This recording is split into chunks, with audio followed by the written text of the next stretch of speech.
RTL Matin.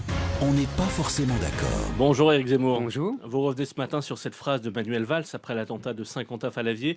Le Premier ministre a parlé pour la première fois de guerre de civilisation. Oui, Manuel Valls sait-il ce qu'il dit ? Connaît-il le sens des mots qu'il emploie ? Maîtrise-t-il toutes les subtilités de la langue française ? Est-il un provocateur impétueux ou un ignorant ingénu ? Guerre de civilisation au singulier ou au pluriel ? Guerre pour la civilisation contre des barbares ou guerre entre civilisations ? Manuel Valls fait-il référence au célèbre choc des civilisations de Samuel Huntington ? Le Premier ministre ne paraît pas lui-même en mesure de répondre à ces questions. Il explique qu'il ne fait pas la guerre à l'islam, mais au terrorisme, et que les premières victimes de ce terrorisme sont les musulmans. Bref, comme s'il avait hâte de revenir dans les chemins balisés du politiquement correct.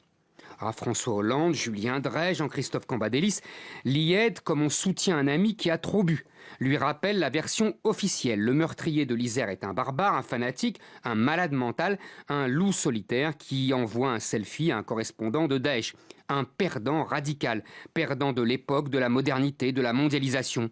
Bref, une victime qu'il faut aider, soigner, psychiatriser, mais rien à voir avec l'islam. Manuel Valls dit autre chose avec son expression guerre des civilisations ? Le propos de Manuel Valls a un sens, mais que le Premier ministre n'assumera pas. Comme l'expliquent fort bien de nombreux spécialistes de l'islam, les musulmans doivent imiter la vie du prophète Mahomet, comme les chrétiens imitent la vie de Jésus-Christ. Or, Mahomet fut aussi un chef politique qui fit la guerre et commit des massacres, comme cette tribu juive vaincue dont tous les hommes furent exécutés, par décapitation déjà. La plupart des musulmans ne suivent pas cette inspiration belliqueuse et préfèrent l'enseignement spirituel du prophète. Mais notre terroriste de l'Isère était un salafiste, c'est-à-dire un musulman adepte d'une lecture littéraliste du texte sacré, y compris dans ses parties les plus violentes. Tous les musulmans ne sont pas salafistes et tous les salafistes ne sont pas terroristes. Mais on note depuis quelques années une expansion de l'islam salafiste dans les banlieues françaises, en particulier parmi les jeunes. Il y aurait donc un lien entre la montée de la ferveur religieuse dans nos banlieues et la progression d'un islam rigoriste. Un ennemi intérieur, une sorte de cinquième colonne.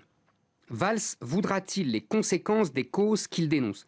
Fermer les mosquées salafistes, expulser leurs imams, interdire leurs écoles coraniques ? Faut-il continuer à édifier des mosquées qui peuvent passer un jour sous la coupe des salafistes ?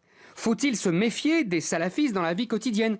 Embaucher un chauffeur salafiste ? Et comment le distinguer d'un brave chauffeur musulman ? Manuel Valls encourage-t-il à la discrimination ?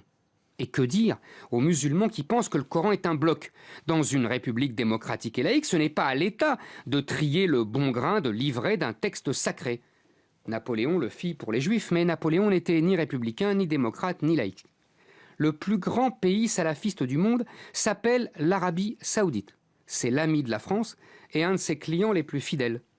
Manuel Valls l'ignore sans doute. Éric Zemmour, on va rajouter un petit mot sur un autre sujet, la disparition de Charles Pasqua. On a beaucoup parlé d'un certain nombre d'aspects de sa personnalité.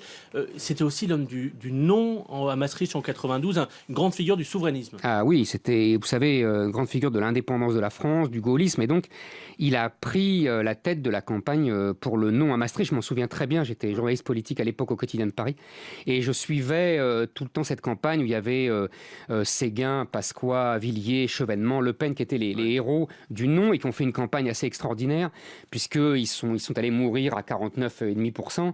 Et je me souviens par exemple d'un meeting à la porte de Versailles absolument fantastique où il y avait Pasqua, Séguin, Villiers qui ont fait un numéro incroyable. Et c'était la dernière grande campagne pour le non à l'Europe fédérale, comme on disait à l'époque. Quelques années plus tard, sa liste avec Villiers avait dépassé celle de Nicolas Sarkozy aux Européennes en 99. Ça avait été sa dernière grande victoire politique. C'est le grand moment de Charles Pasqua. Merci beaucoup Éric Zemmour.